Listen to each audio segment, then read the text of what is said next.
1er juillet 2025, désert d'Atacama.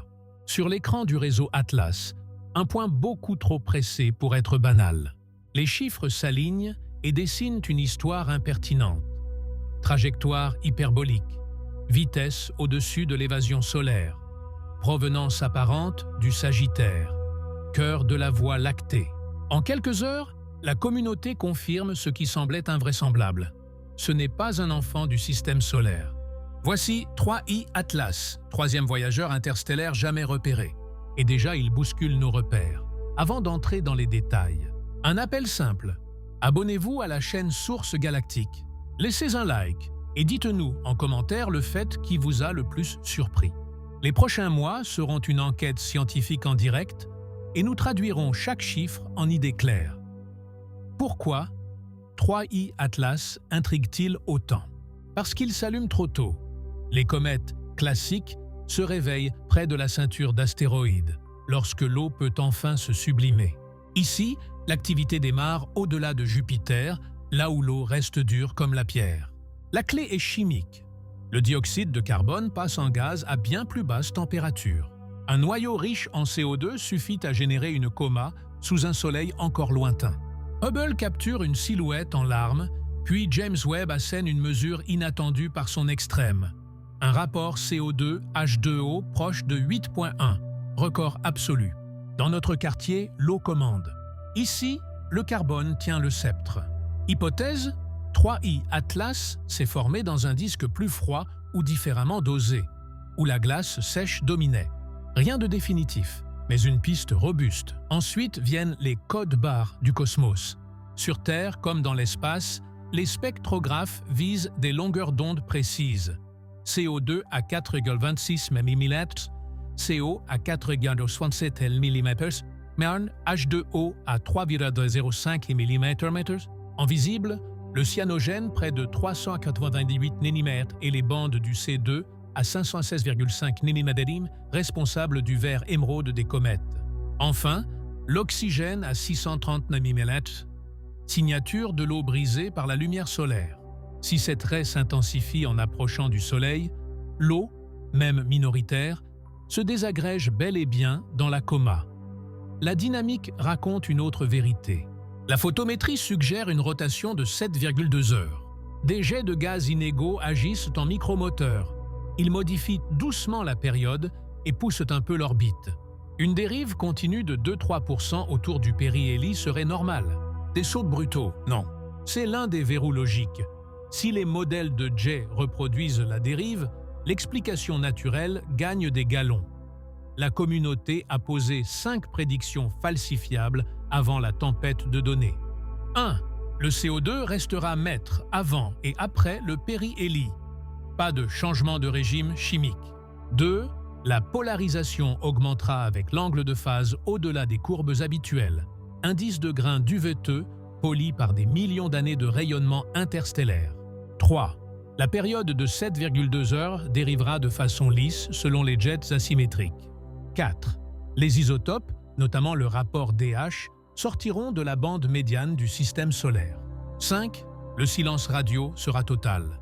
Les écoutes SETI, par protocole, ne détecteront aucun motif cohérent. 5 paris nets, 5 façons de distinguer merveilles naturelles et extraordinaires véritables. Rendez-vous historique. 3 octobre. 3I Atlas passera à 30 millions de kilomètres de Mars. Aucune sonde terrestre n'ira plus près. Mais Mars possède des yeux. Mars Express et l'orbiteur ExoMars ajusteront leurs instruments pour épier l'invité. Imagerie, spectroscopie, suivi précis du mouvement. L'éventualité la plus poétique, improbable mais possible, serait l'incandescence de poussières interstellaires dans la haute atmosphère martienne. Des particules nées sous un autre soleil, consumées dans un autre ciel, vues par des instruments humains. Si cela se produisait, ce serait un chapitre de manuel. La vraie question n'est pas « et si c'était artificiel ?» mais « à quel point les explications naturelles suffisent-elles ?» La méthode impose 2 branches. La branche A, comète naturelle, riche en CO2, activée loin du Soleil, grain duveteux fortement polarisant, rotation expliquée par jet. La branche B n'existe que si 3 drapeaux indépendants survivent à des audits sévères. Accélération résiduelle rétive au modèle, motif linéaire persistant après déconvolution, isotope déraisonnablement extrême. Cette porte ne s'entrouvre qu'avec des reçus, des données publiques, reproductibles, revues par des équipes sans allégeance. Le plus beau, beaucoup de données sont ouvertes. Avec JPL Horizon, suivez l'éphéméride comme les pros. Avec MAST, Hubble, JWST et les archives de l'ESO, téléchargez images et spectres bruts. Le Minor Planet Center collecte même les contributions d'amateurs. Si vous codez, tentez l'expérience. Ajustez l'orbite gravitationnelle, ajoutez pression de radiation, puis un modèle thermique avec retard et géométrie de jets. Laissez le carte parler. S'il chute proprement, les jets suffisent. S'il résiste, retour au tableau. C'est cela, la science. Pourquoi tout ceci compte-t-il? Parce que les comètes sont des prologues planétaires. Si 3i Atlas reflète une population commune, alors il existe des systèmes où l'inventaire volatile s'est bâti sur le CO2. Les jeunes planètes y reçoivent des climats de départ différents, des cycles du carbone inédits. L'astrobiologie s'élargit, nos missions s'adaptent. Demain, il faudra des réponses rapides, télescopes flexibles, créneaux d'urgence et un intercepteur prêt à bondir vers le prochain voyageur. Côté défense planétaire, l'examen est réussi. Détection, partage d'orbite, coordination. Le but n'est pas le sensationnalisme, mais la compétence. 3i Atlas est une répétition générale gagnée.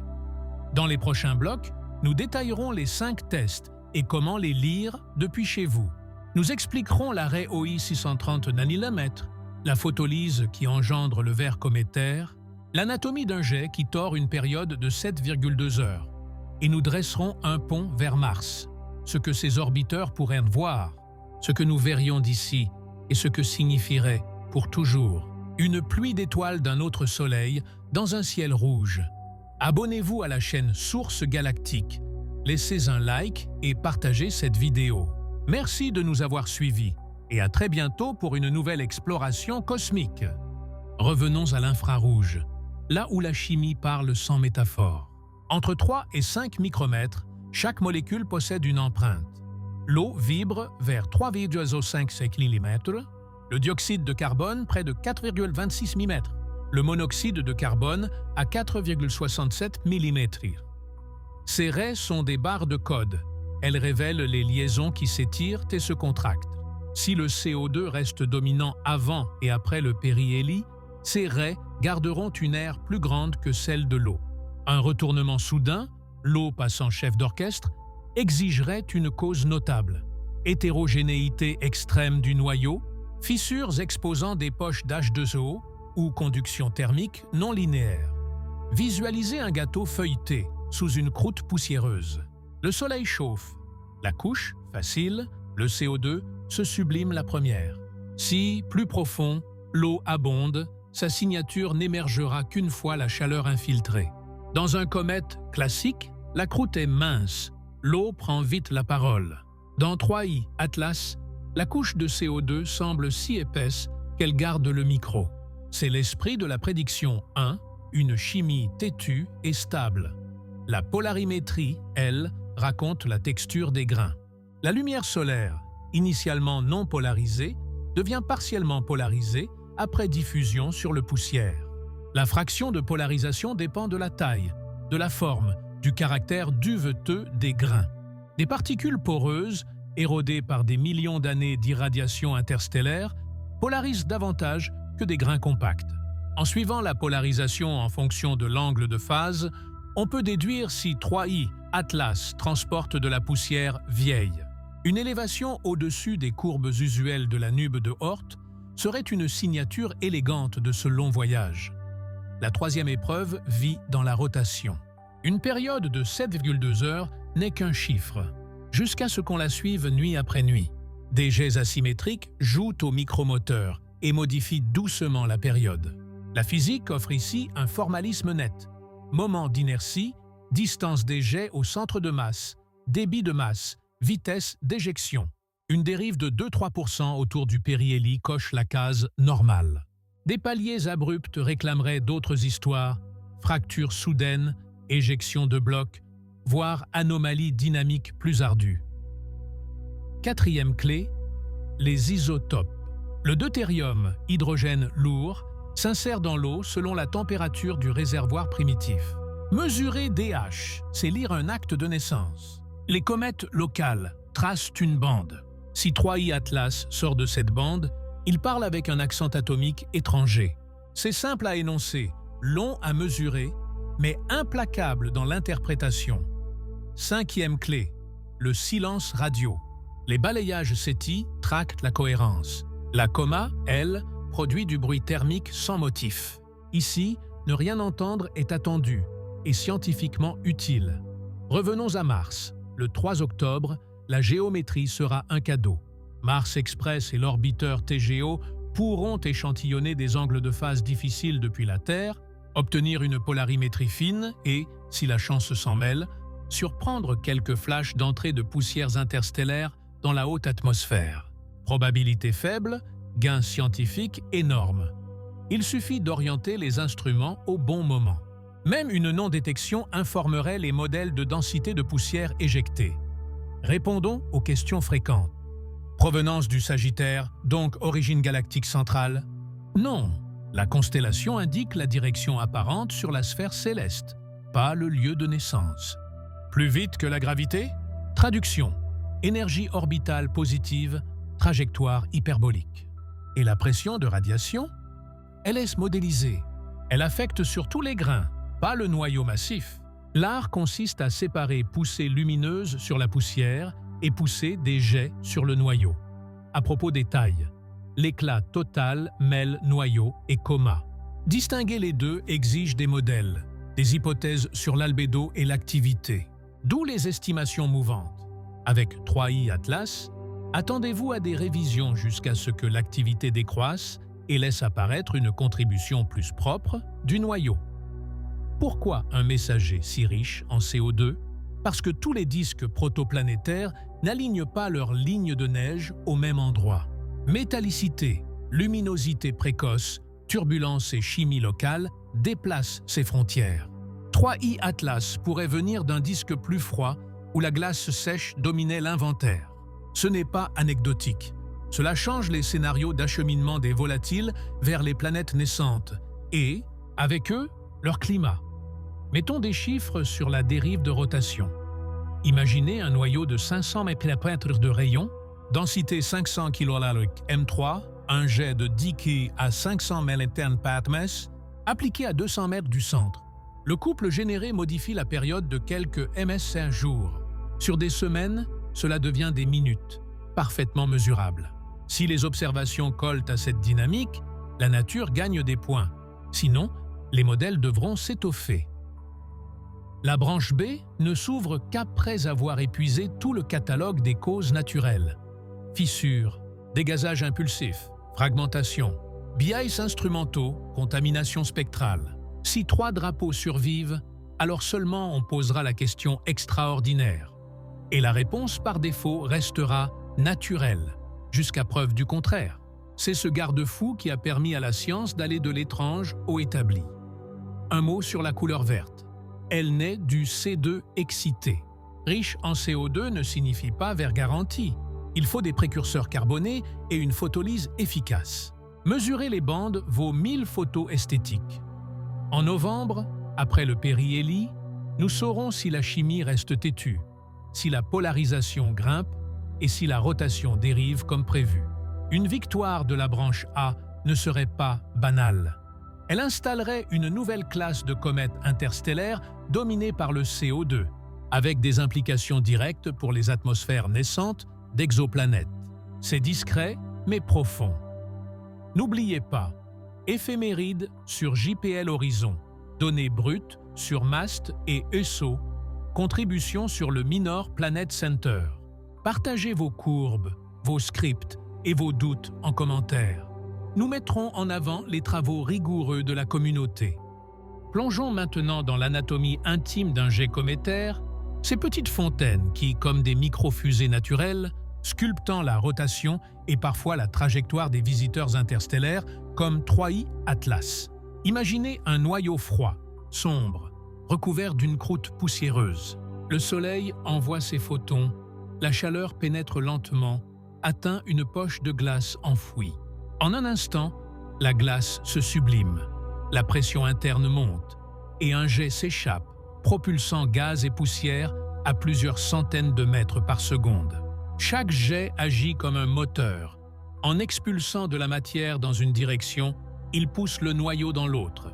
Newton appliqué à un caillou glacé, lancé dans l'espace. Ce moteur invisible est faible, mais patient. Un jet de seulement 5 Jägerler-Sakes peut, en un mois, altérer la trajectoire calculée par la seule gravité et créer des résidus mesurables dans les positions de l'objet. Ces résidus, quand la gravité et la pression de radiation ne suffisent plus à les expliquer, deviennent la signature des jets. Dans la plupart des comètes, le modèle s'ajuste bien et l'histoire se termine là. Mais avec 3i Atlas, la curiosité vient du fait que, si les résidus persistent, même après avoir ajouté les jets, il faudra chercher ailleurs. C'est précisément ce qui rend Atlas différent de Oumuamua, le premier objet interstellaire découvert en 2017. Oumuamua montrait une accélération inexpliquée sans trace claire de dégazage.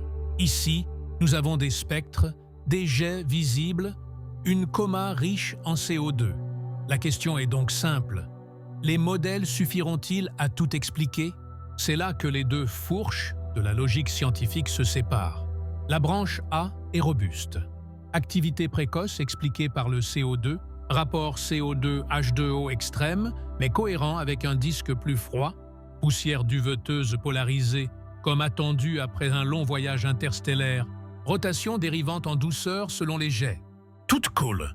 Le résultat serait extraordinaire, non pas parce qu'il crie au mystère, mais parce qu'il confirme la diversité des mondes. Nous aurions la preuve que des comètes formées dans des environnements chimiques différents circulent librement entre les étoiles, portant la mémoire de leur berceau. La branche B, plus audacieuse, ne s'ouvre que si 3 drapeaux survivent à des audits sévères. Première hypothèse, les résidus orbitaux persistent, impossibles à gommer même avec des modèles de jets sophistiqués. Deuxième hypothèse, des structures linéaires apparaissent de manière répétée, sur plusieurs images, après toutes les corrections possibles. Troisième hypothèse, les isotopes tombent hors de toute bande naturelle connue. Si ces 3 indices tiennent, alors on pose la question. Et si la géométrie n'était pas naturelle? Pas pour conclure, mais pour tester. C'est ainsi que la science a découvert les exoplanètes, a accepté la matière noire, a confirmé les ondes gravitationnelles. Toujours la même méthode. L'extraordinaire n'est envisagé que quand l'ordinaire s'épuise. Mais n'oublions pas la prudence. Même dans ce scénario, la charge de preuve serait énorme. Il faudrait des données indépendantes, publiques, répétées. Et jusqu'à preuve irréfutable, la réponse par défaut restera phénomène naturel. C'est ce garde-fou qui fait la force de la méthode scientifique. Maintenant, revenons à Mars, car le 3 octobre promet un moment unique. En passant à 30 millions de kilomètres du planétaire rouge, Atlas laissera derrière lui une traînée de poussière et de grains de glace. La plupart continueront leur route dans l'espace, mais certains pourraient croiser l'atmosphère martienne. À 60 km d'altitude, ces grains entreraient à des vitesses vertigineuses, brûlant en de courts flashs ultraviolets et infrarouges. Mars Express et l'orbiteur ExoMars, équipés de spectromètres atmosphériques, pourraient capturer ces étincelles. Et si ces météores montrent des signatures isotopiques ou chimiques différentes des météores habituels de Mars, la conclusion serait claire. Poussière d'un autre soleil, consumée dans un ciel étranger. Imaginez la scène. Dans la pénombre martienne, une pluie fine de traits lumineux, observée non pas par des humains, mais par nos émissaires robotiques. Pour la première fois, nous verrions en direct de la matière interstellaire mourir dans une atmosphère qui n'est pas la nôtre. Ce serait un symbole puissant. La galaxie n'est pas une abstraction. Elle interagit réellement avec nos planètes voisines. Peut-être que cela n'arrivera pas. La densité de poussière est faible, la probabilité minime. Mais même une chance de quelques pourcents suffit à tourner les instruments vers le ciel martien. Car si cela se produit, ce sera un jalon scientifique et historique. Tout cela invite à réfléchir sur les échelles de temps et d'espace. Atlas a peut-être été éjecté de son système natal il y a des centaines de millions d'années, propulsé par la danse gravitationnelle de planètes géantes. Depuis, il a erré dans la galaxie, traversant des nuages moléculaires, effleurant des régions irradiées par des supernovas, avant que le hasard ne l'amène jusqu'à nous. Chaque grain de poussière qui le compose a été sculpté par ce voyage. Chaque isotope est un témoin silencieux de son passé. Et aujourd'hui, nous avons la chance de lire ce récit sans quitter notre système solaire. Certains s'étonnent. Quelle coïncidence qu'un objet interstellaire croise l'orbite de Mars et de la Terre. Mais la statistique de grand nombre répond. Dans une galaxie de 400 milliards d'étoiles, des trillions de comètes sont éjectées au fil du temps. Les dés cosmiques roulent sans cesse. Ce qui paraît improbable à l'échelle humaine devient inévitable à l'échelle galactique. Les simulations Monte-Carlo le confirment. En lançant des millions de trajectoires aléatoires, des alignements comme celui d'Atlas apparaissent régulièrement. Rares mais naturels. Ce qui semble trop beau pour être vrai n'est parfois que le produit d'un immense échantillon. Clarifions aussi la notion d'interstellaire. Ce n'est pas un mot mystérieux, mais une conclusion géométrique. Sa trajectoire est hyperbolique, avec énergie positive. En clair, il ne reviendra jamais. Contrairement aux comètes de la nube de Oort, liées au Soleil par des ellipses immenses, Atlas vient de l'extérieur et repartira. Oumuamua en 2017, Borisov en 2019 et Atlas en 2025. 3 visiteurs, 3 personnalités. Oumuamua, allongé, étrange. Borisov, une comète presque normale. Atlas, un cocktail chimique impossible dans notre quartier. 3 portraits, 3 surprises. Enfin, cette détection est un test grandeur nature pour la défense planétaire. Même si Atlas n'est pas une menace, sa découverte prouve que notre réseau fonctionne. Alarme en juillet, calculs orbitaux en heures, partage mondial des données, ajustement des télescopes. La chaîne a répondu sans faille. Demain, si un objet réellement dangereux apparaît, ce même réseau sera notre première ligne de protection. Mais le futur se dessine plus vaste encore. L'observatoire Vera-Rubin, opérationnel en 2026, transformera la donne. En balayant le ciel toutes les nuits, il découvrira des dizaines de nouveaux visiteurs interstellaires par décennie. Ce qui est rare aujourd'hui deviendra routine. La question est, serons-nous prêts? Il nous faudra des protocoles de réaction rapide, des créneaux d'urgence pour JWST et Hubble, des sondes capables de réorienter leurs instruments en quelques jours. Et plus loin encore, des intercepteurs dédiés, prêts à s'élancer pour capturer ces voyageurs au plus près. La technologie existe. Il manque la volonté politique. Atlas est un rappel. Chaque visiteur manqué est une bibliothèque de données qui s'éloigne pour toujours.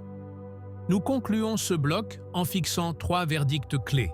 Isotope, polarimétrie, dynamique. 3 réponses binaires, 3 clés de lecture. Si DH est dans la bande solaire, Atlas est un cousin. S'il est ailleurs, il vient vraiment d'ailleurs. Si la polarisation est forte, la poussière est ancienne. Sinon, elle est jeune et compacte. Si les jets gomment les résidus, tout est naturel. Sinon, une anomalie reste ouverte. 3 verdicts, 3 portes. Et en novembre 2025, nous saurons lesquelles s'ouvrent. Nous avons suivi Atlas depuis sa découverte jusqu'à ses prédictions, ses jets, ses poussières et son survol martien. Mais le moment est venu de lever les yeux du détail et de voir l'ensemble. Que signifie vraiment ce 3e visiteur interstellaire pour notre compréhension de l'univers et pour la place que nous y occupons? Commençons par les exoplanètes.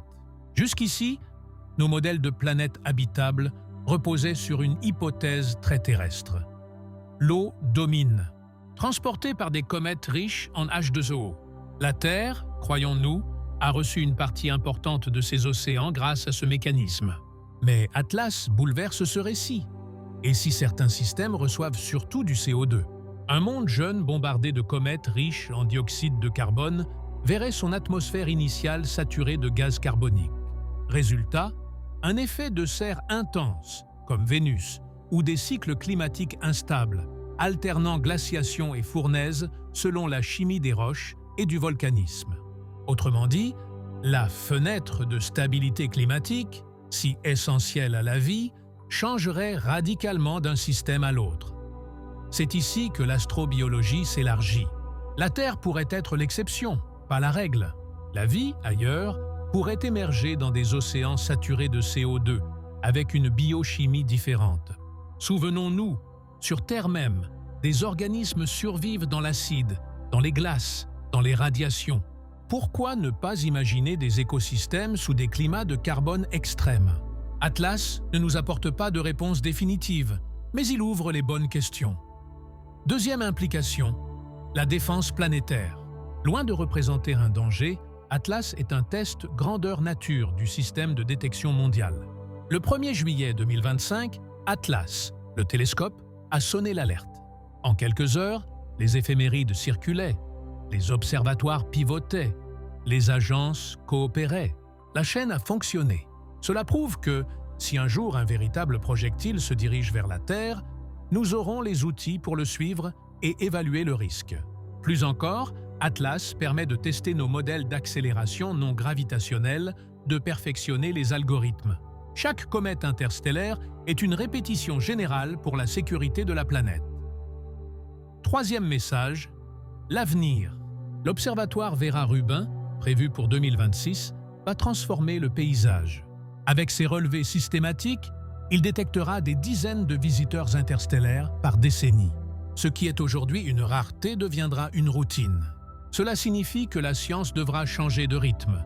Des protocoles d'urgence pour rediriger JWST et Hubble, des orbiteurs martiens ou joviens capables de basculer leurs instruments en quelques jours. Et peut-être, bientôt, des intercepteurs prêts à bondir vers le prochain voyageur. La technologie existe déjà. Il manque la décision politique.